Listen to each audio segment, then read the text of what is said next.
Merci Sophie. Merci à vous tous d'être ici aujourd'hui. Thank you all for being here today. But thank you to everyone in all cities around the world who are stepping forward to stand with the extraordinarily brave women of Iran and those standing with them. Thank you to the world for making sure we are all raising our voices and saying enough. Enough of the brutality, enough of the repression, enough of the violation of fundamental human rights. We know it's been enough.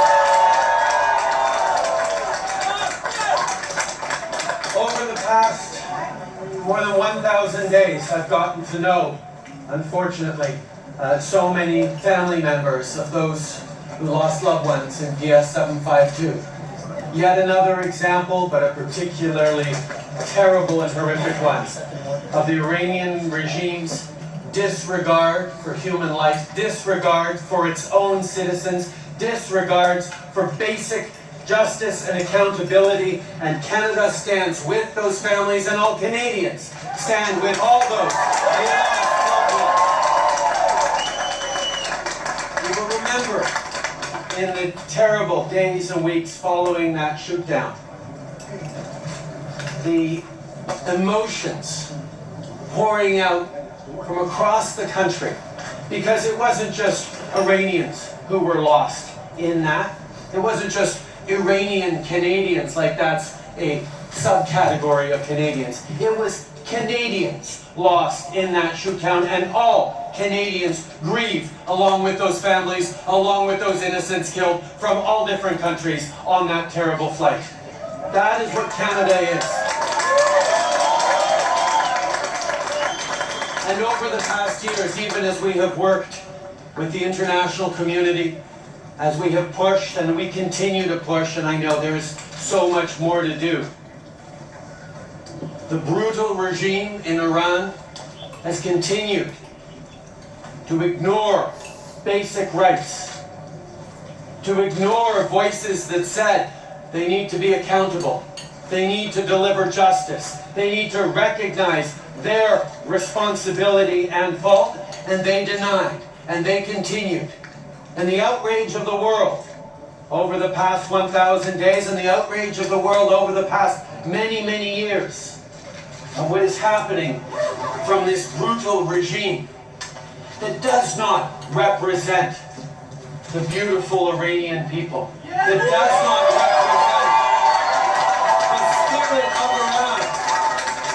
You know, Canada is, well, in so many ways luckier than so many different countries, but one of the things that makes us incredibly lucky in this country is we have a large and vibrant and beautiful Iranian Canadian community. And Canadians from coast to coast to coast who stand with you and grieve with you can't help but look around them in their universities, in their businesses, in their institutions, in public life, in service, in professionals, in community leaders, and say, oh my God, Iranian Canadians are so extraordinary, have so much to offer, so much to deliver to this country. Why doesn't the Iranian government see how extraordinary the Iranian people are? And right now, en ces moments, ces semaines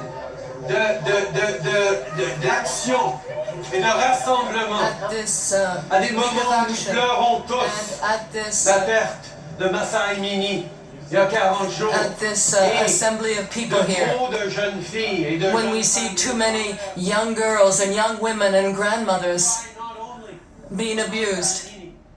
And all she represented is a potential and is a future. We cry for every young woman, mother and grandmother who has stepped forward to stand with Massa and been cut down by this regime.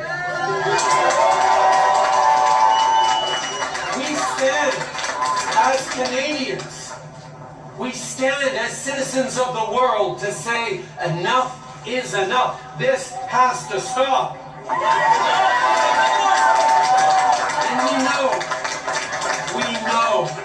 that the Iranian regime is desperate for all of us to move on, to forget about this, to shrug and say, oh, again, but Iran is always complicated, and go on to the rest of our lives. But we are here today, like we have been out as Canadians every weekend for the past many days, and we will say today and next week and the week after that and the months after that we are not stopping.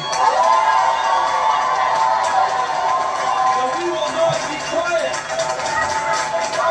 And the women in Iran, the daughters and the grandmothers and the allies and the people who are stepping forward to stand with them, they are not forgotten. Their voices are being heard, and we will amplify those voices, and we will echo those voices back to them, and we will continue to do everything we can to stand against the Iranian regime.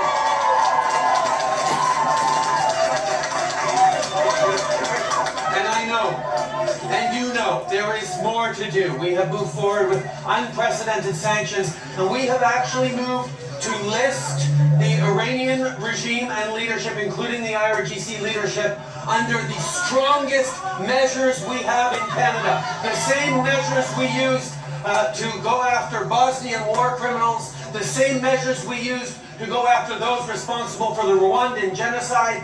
What we have done by listing the leadership of Iran and the IRGC means even years from now, when perhaps there will be a change of regime and things will be better in Iran, those people responsible now will never be forgotten, will never be allowed into Canada, will never be allowed to use this country as a safe haven.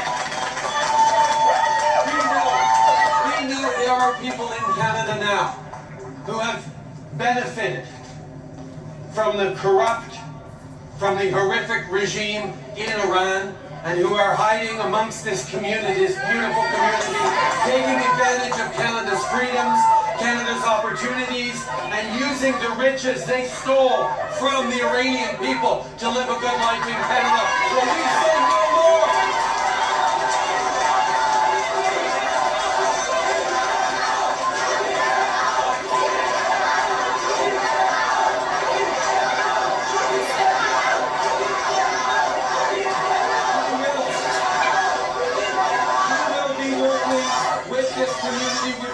With partners around the world, we will be working with all the tools at our disposal to make sure that Canada is never again a haven for killers, murderers, and those responsible for the repression.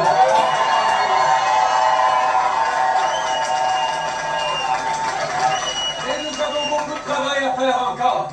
Et votre présence aujourd'hui, and your presence here today, and your presence right around this country shows that we will continue together, we will continue our struggle for a better future for everyone, right across the planet, particularly women in Iran who have suffered terribly. And we are there to show solidarity with you. We will continue to. I march with you. I will hold hands with you. We will continue to stand with this beautiful community and demonstrate to the world that we